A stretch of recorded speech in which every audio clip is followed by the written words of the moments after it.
Secretary மாதிரி பேசுறானுங்க. கடவுளை ஒரு இடத்துல கும்பிடுவான், ஒரு இடத்துல உதைச்சி தள்ளுவான் இந்த பயலுக்கு. அது என்னப்பா அது? திருவண்ணாமலை தீபம் எரிஞ்சா அரோகரான கன்னத்துல போட்டுக்குவான். அதான் அக்கினி பாகம், அதனால கண்ணத்துல போட்டுக்கிறோம். அக்கினி பகவான கன்னத்துல போட்டுக்குவியா?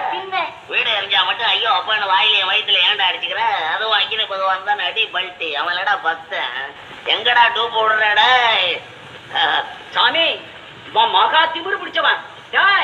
எங்க தெரு பகவான அவனை கவனிச்சுக்கிறான். ஆமா, 4 நாள் கொடுத்துட்டு சத்தம் போடும்போது கூட 4 நாள் கொடுத்தா ஒழுங்கா போயிருப்போம்ல.